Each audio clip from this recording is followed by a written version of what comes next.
At this also my heart trembleth, and is moved out of his place. Hear attentively the noise of his voice, and the sound that goeth out of his mouth. He directeth it under the whole heaven, and his lightning unto the ends of the earth.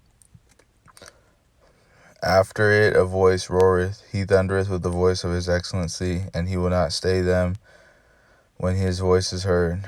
God thundereth marvelously with his voice, great things doeth he, which we cannot comprehend. For he saith to the snow, Be thou on earth, likewise to the small rain, and to the great rain of his strength. He sealeth up the hand of every man, that all men may know his work. Then the beasts go into dens and remain in their places. Out of the south cometh the whirlwind, and cold out of the north. By the breath of God frost is given, and the breath of the waters is straitened. Also by watering he wearieth the thick cloud, he scattereth his bright cloud. And it is turned around about by his counsels, that they may do whatsoever he commandeth upon the face of the world in the earth.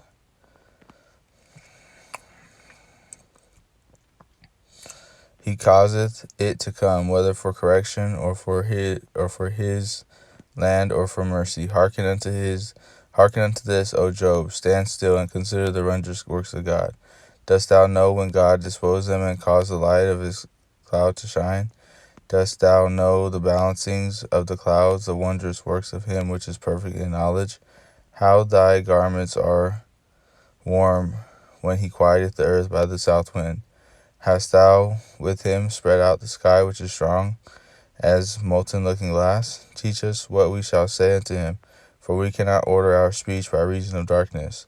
Shall it be told that I speak? If a man speak, surely he shall be swallowed up. And now men see not the bright light which is in the clouds, but the wind passeth and cleanseth them. Fair weather cometh out of the north with goddess terrible majesty. Touching the Almighty, we cannot find him out. He is excellent in the power and in judgment, and in plenty of justice he will not afflict. Men do therefore fear him. He respecteth not any that are wise of heart. Then the Lord answered Job of the whirlwind and said, Who is this that darkeneth counsel by words without knowledge? Gird up now thy loins like a man, for I will demand of thee, and answer thou me. Where wast thou when I had laid the foundations of the earth? Declare, if thou hast understanding. Who hath laid the measures thereof, if thou knowest? Or who hath stretched the line upon it? Whereupon are the foundations thereof fastened? Or who laid the cornerstone thereof? When the morning stars sang together, and all the sons of God shouted for joy? Or who shut up the sea with doors, when it brake forth, as if it had issued out of the womb? When I made the cloud the garment thereof, and thickness, darkness, and swaddling band for it, and brake up for it my decreed place, and set bars and doors, and said, Hitherto shalt thou come, but no further, and here shall thou proud waves be stayed. Hast thou commanded the morning since thy days, and caused the dayspring to know his place, that it might take hold of the ends of the earth, and the wicked might be shaken out of it? It is turned as day to the seal, and they stand as a garment, and from the wicked their light is withholden, and the high arm shall be broken. Hast thou entered into the springs of the sea, or hast thou walked in search of the depth? Have the gates of death been opened unto thee? Or hast thou seen the doors of the shadow of death? Hast thou perceived the breadth of earth? Declare it, thou knowest it all. Where is the way where light dwelleth? As for darkness, where is the place thereof? That thou shouldest take it to the bound thereof, and that thou shouldest know the path to the house thereof? Knowest thou it because thou wast then born, or because the number of thy days is great? Hast thou entered into the treasures of the snow? Or hast thou seen the treasures of hail?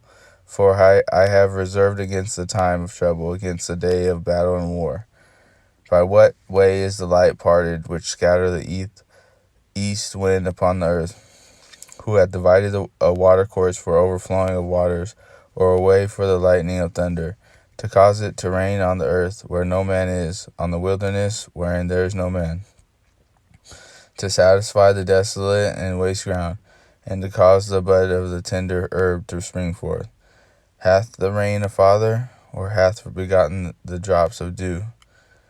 Out of whose womb came the ice, and the hoary frost of heaven? Who hath gendered it? The waters are hid as with a stone, and the fence of the deep is frozen. Canst thou bind the sweet influences of Pleiades, or loose the bands of Orion? Canst thou bring forth Mazzaroth in his season, or canst thou guide Arcturus with his sons? Knowest thou the ordinances of heaven? Canst thou set the dominion thereof in the earth?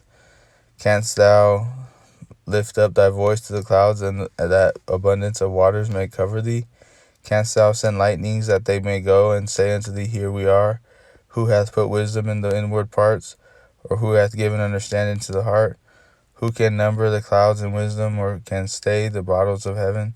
When dust groweth into hardness, and the clods cleave fast together, wilt thou hunt the prey for the lion, or fill the appetite of the young lions, when they couch in their dens, and abide in the covert to lie in wait? Who provideth for the raven his food? When his young ones cry unto God, they wander for lack of meat. Knowest thou the time when the wild goats of the rock bring forth, or canst thou mark when the hinds do clave? Canst thou number the months that they fulfill, or knowest thou the time when they bring forth? They bow themselves, they bring forth their young ones, they cast out their sorrows. Their young ones are in good liking, they grow up with corn, they go forth and return not unto them. Who hath sent out the wild ass free, or who hath loosed the bands of the wild ass? Whose house I have made the wilderness, and barren land his dwellings. He scorneth the multitude of the city, neither regardeth he the crying of the driver.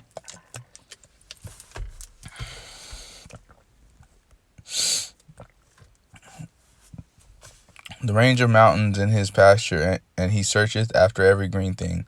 Will the unicorn be willing to serve thee, or abide by thy crib? Canst thou bind the unicorn with his band in the furrow, or will he harrow the valleys after thee? Wilt thou trust him because his strength is great, or wilt thou leave thy labor to him? Wilt thou believe him that he will bring home thy seed and gather it into thy barn? Gavest thou the goodly wings unto the peacocks, or the wings and feathers unto the ostrich, which leaveth her eggs in the earth, and warmeth them in dust, and forgetteth the foot may crush them, or that the wild beast may break them? She is hardened against her young ones, and as though they were not hers. Her labor is in vain without fear, because God hath deprived her of wisdom, neither hath he imparted to her understanding. What time she lifted up herself on high, she scorneth the horse and his rider. Hast thou given the horse strength? Hast thou clothed his neck with thunder? Canst thou make him afraid as a grasshopper? The glory of his nostrils is terrible. He passeth in the valley, and rejoiceth in his strength. He goeth on to meet the armed men.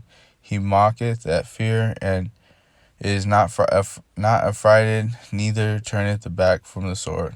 The quiver rattleth against him, the glittering spear and the shield. He swallowed the ground with fierceness and rage, neither believeth he that it is the sound of the trumpet. He saith among the trumpets, Ha ha, and he smelleth the battle afar off. The thunder of the captains and the shouting. Doth the hawk fly by thy wisdom, and stretch her wings toward the south?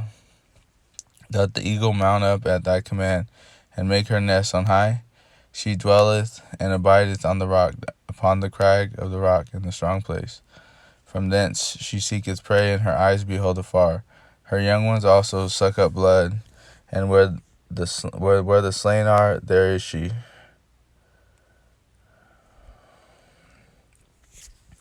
Moreover, the Lord answered Job and said, Shall he that contendeth with the Almighty construct him? He that reproveth God, let him answer it. Then Job answered the Lord and said, Behold, I am vile. What shall I answer thee? I will lay mine hand upon my mouth. Once have I spoken, but I will not answer. Yea, twice, but I will proceed no further. Then answered the Lord unto Job out of the whirlwind, and said, Gird up thy loins now like a man. I will demand of thee, and declare thou unto me. Wilt thou also disannul my judgment? Wilt thou condemn me that thou mayest be righteous? Hast thou an arm like God? Or canst thou thunder with a voice like him? Deck thyself now with majesty and excellency, and array thyself with glory and beauty. Cast abroad the rage of the right wrath, and behold every one that is proud, and abase him. Look on every one that is proud, and bring him low, and tread down the wicked in their place. Hide them in the dust together, and bind their faces in secret.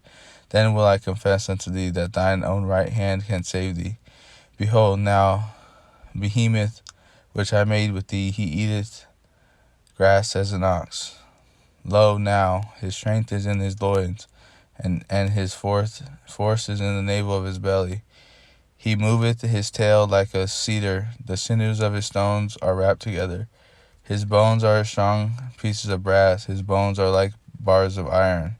He is the chief of the ways of God. He that made him can make his sword to approach unto him. Surely the mountains bring him forth food, where all the beasts of the field play. He lieth under the shady trees in the covert of the reed and the fens. The shady trees cover him with their shadow, and the willows of the brook compass him about. Behold, he drinketh up a river, and hasteneth not. He trusteth that he can draw up Jordan into his mouth. He taketh it with his eyes. His nose pierceth through the snares.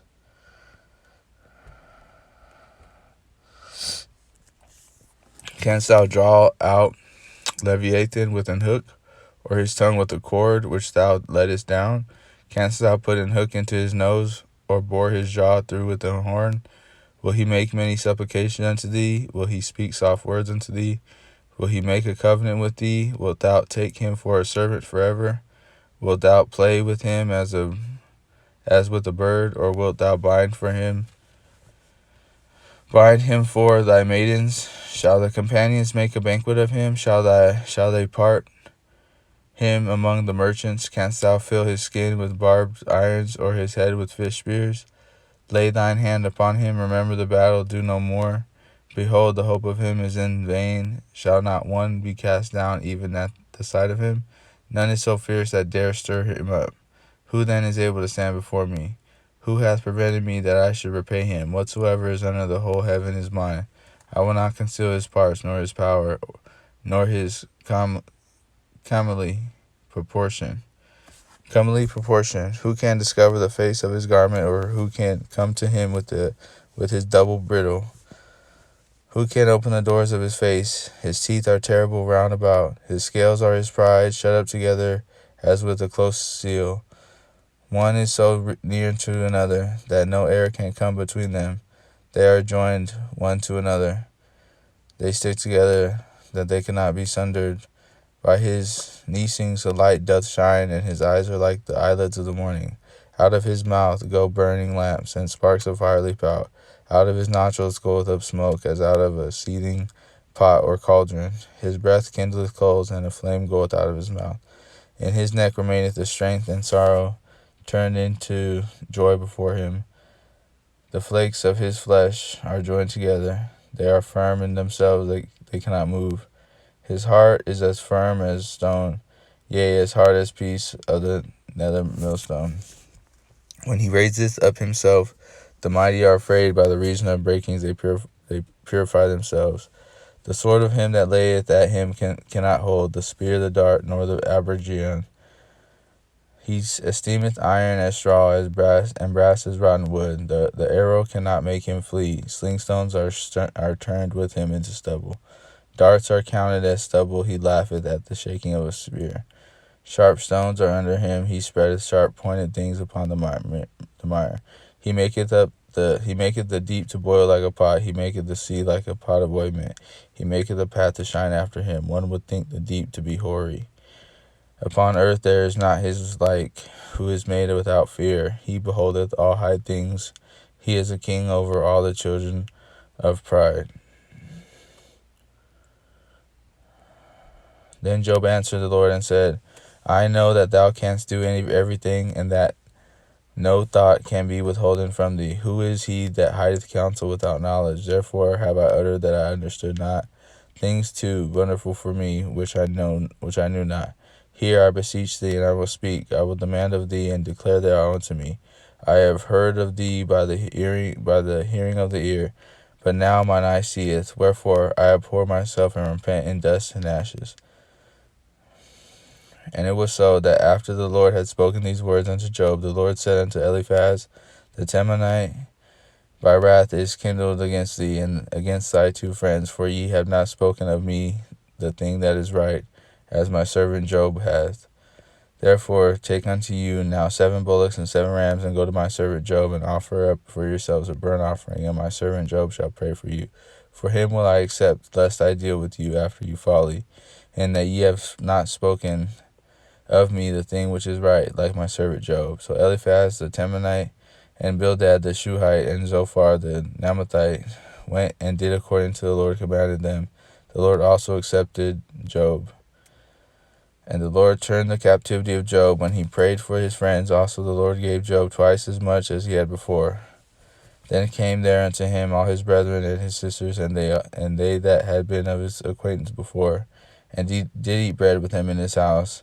And they bemoaned him, and comforted him over all the evil that the Lord had brought upon him. Every man also gave him a piece of money, and every one an earring of gold. So the Lord blessed the latter end of Job more than his beginning, for he had 14,000 sheep, and 6,000 camels, and 1,000 yoke of oxen, and 1,000 she-asses. He had also 7 sons and 3 daughters, and he called the name of the first Jemimah, and the name of the second Keziah, and the name of the third Kerenapach. And in all the land were no women found so fair as the daughters of Job, and their father gave them inheritance among their brethren. After this lived Job 140 years, and saw his sons and his sons' sons and his sons' sons, even 4 generations. Job died, being an old man, being old and full of days.